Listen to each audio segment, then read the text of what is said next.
Good morning. We always shut our doors quietly. Don't want to spook the wildlife. Ooh. It is in the upper 30s, but it should be. It's October 1st. We've had such a warm September.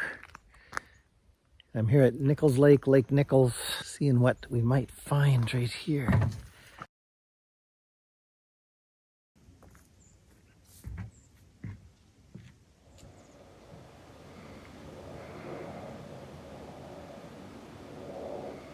You can see the black ash trees have already lost their leaves. That's normal. They're the last to leaf out in the spring and the first to drop their leaves in the fall, usually in like early to mid-September.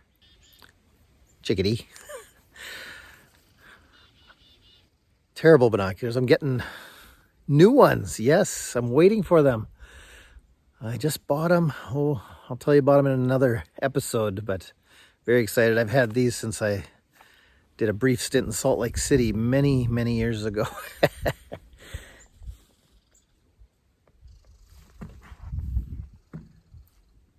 All right, let's, not much happening here. Oh, what's that? Oh, we got a warbler. Hold on. Wasn't a warbler, it was a kinglet, ruby-crowned kinglet. And just as I was saying there's nothing here, thought I heard like a car alarm or like somebody hit the key fob and locked the door. But as I got closer, two trumpeter swans still lingering and came right by. They saw me and curved off, but that was pretty cool.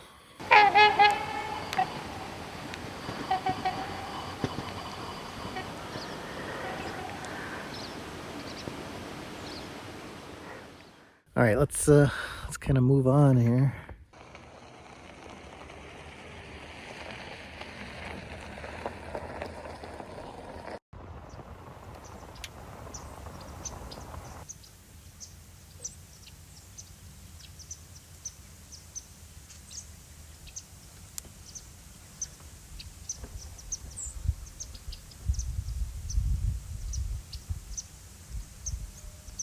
Welcome to Virtually Live 48, Season 5, Episode 3.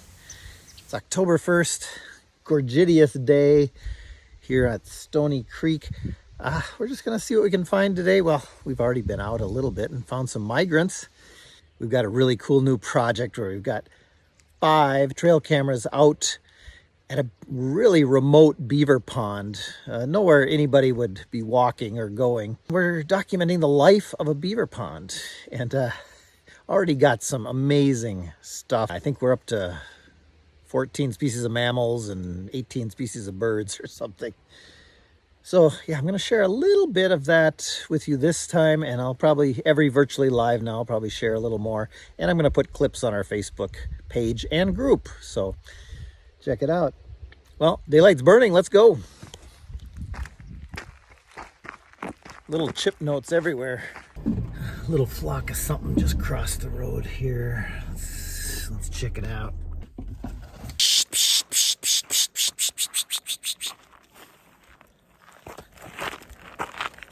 Stepped in a hole. Sounds like white-throated sparrows chipping.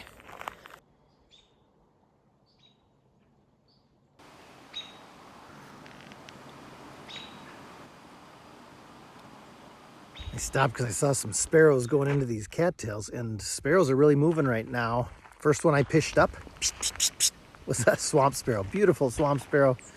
Hey, I'll take it.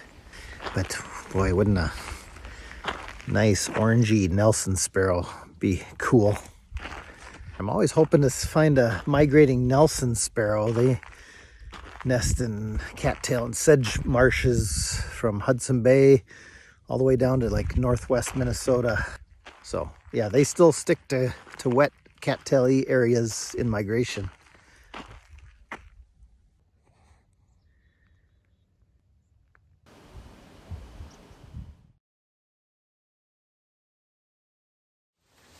We are starting Operation Trail Camera.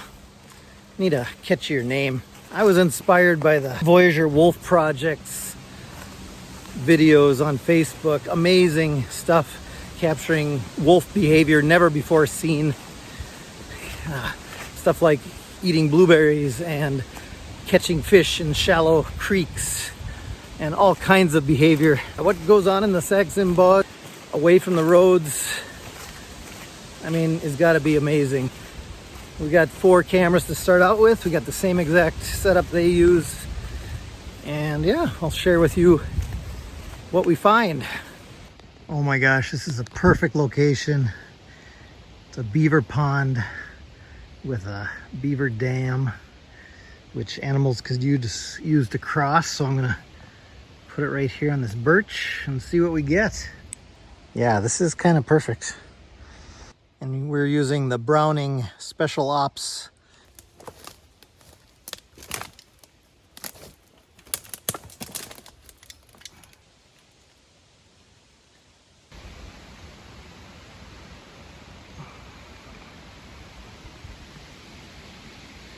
Yeah, 3 more to set up. I am very excited.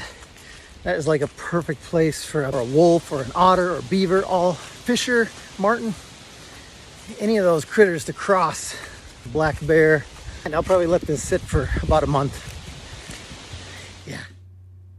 Well, be careful what you wish for, because on day 9, we got this gorgeous and rare cinnamon phase black bear, but evidently he was not happy with Sparky's placement of the camera and really felt that it was his place to readjust the cameras.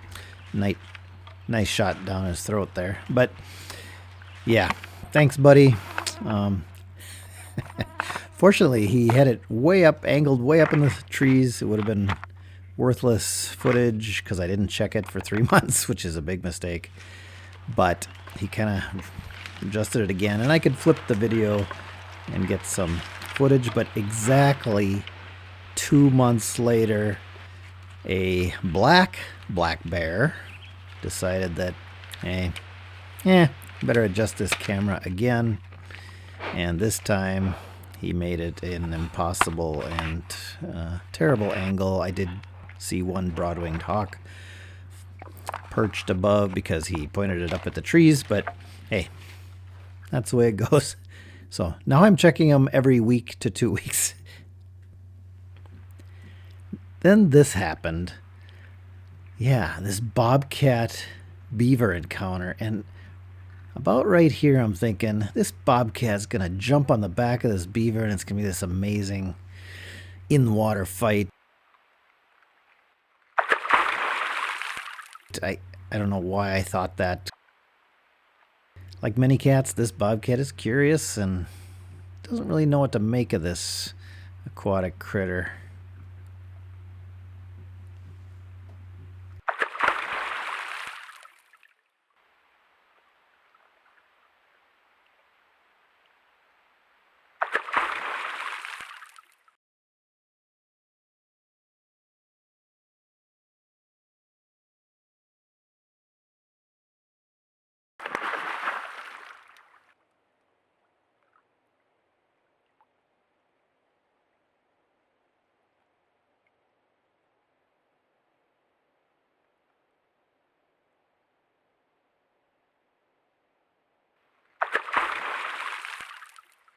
So I guess beaver wins this round, but interesting interaction. A little more curiosity than anything on the part of the bobcat, it seems.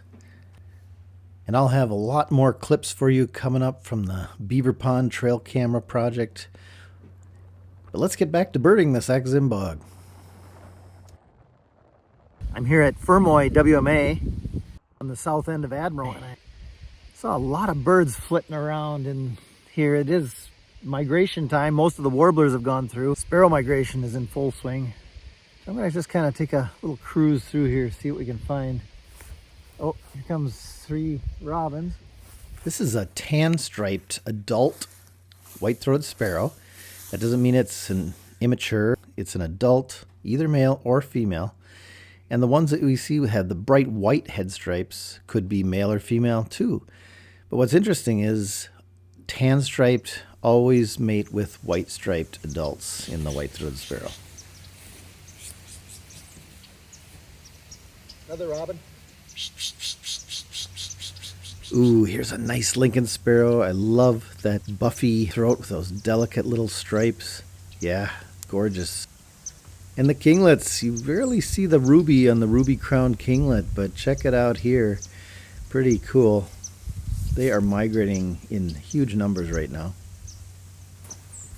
A lot of birds moving. Sparrows, kinglets, and yellow-rumped warblers still moving. Butterbutts, or yellow rumps, are one of our hardiest warblers. They nest in the boreal forest, and they're one of the first to arrive in spring of the warblers, and the last to depart in the fall. It's kind of cool. It's an old farmstead site converted to a WMA. Years ago, I planted some mountain ash here, hoping to establish food source for Bohemian waxwings. Never took. Oh well. But yeah, nice little migration wave there.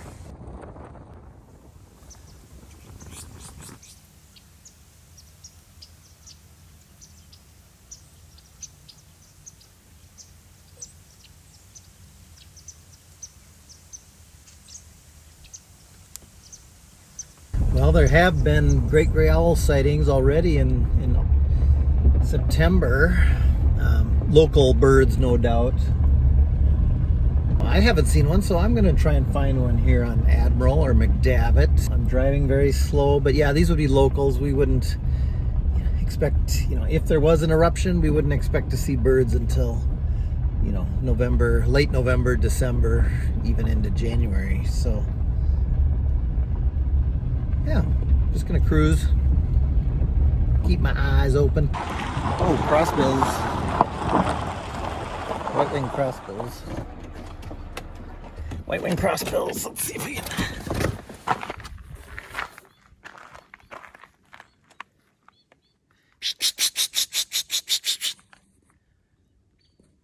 Hairy woodpecker.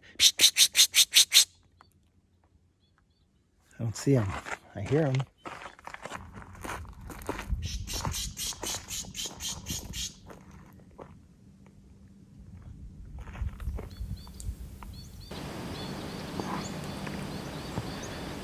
Crossbills are ticked off and the hairy woodpecker because there's a Merlin right up here perched, just waiting.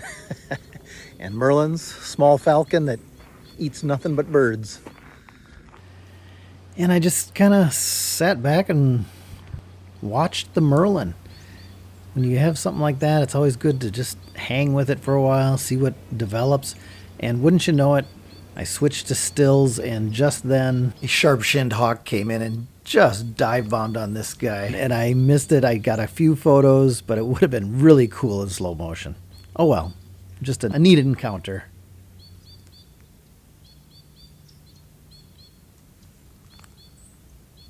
Couldn't get on the white-winged crossbills. They were wink, wink, wink, wink, winking. Mad at that Merlin, but he's still sitting there.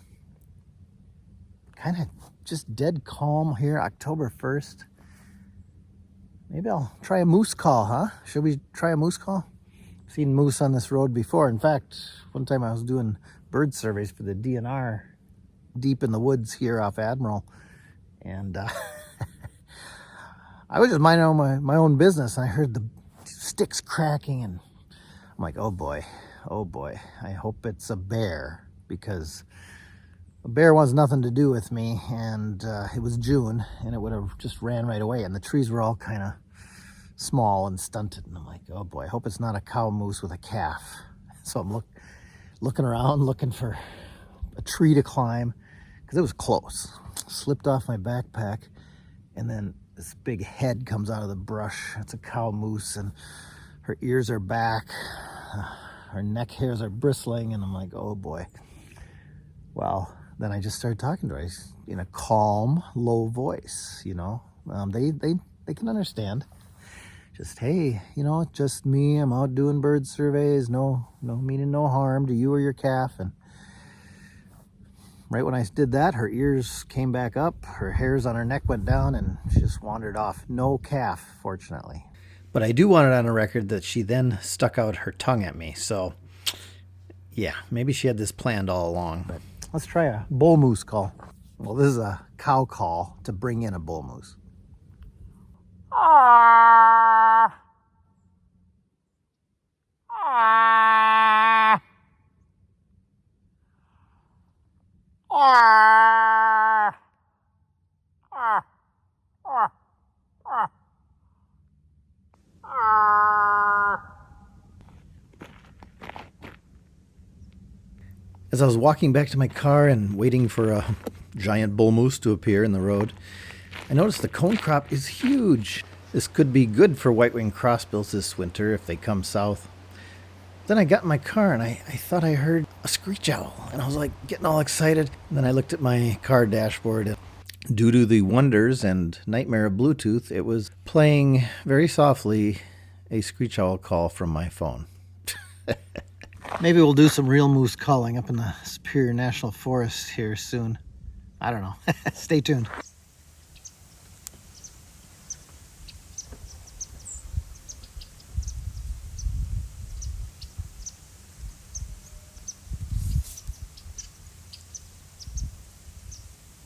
A short outing today, ending here at the Welcome Center. We're going to open December 1st, Sunday, December 1st. Coming up fast, 2 months away. Superstar bird of the day for me, I'm going to give it to the Merlin. When that sharp-shinned swooped on that Merlin, that was pretty cool. Didn't get video because I was shooting stills, but still neat to see. Superstar mammal, got to be the Bobcat right at the Beaver pond. I didn't see it, but my trail camera saw it, so then therefore I saw it, right? Isn't that the way it goes? Until next time, keep your eyes to the sky, looking for those migrating hawks. We're coming into that time when the red tails and rough legs and bald eagles and golden eagles are going to be migrating, and goshawks. And keep your feet on the trails. Beautiful time of year to be out hiking. Even though the Welcome Center is closed, all our boardwalks are still open 365 days a year. All right, 366 in leap year. Take care. See you later.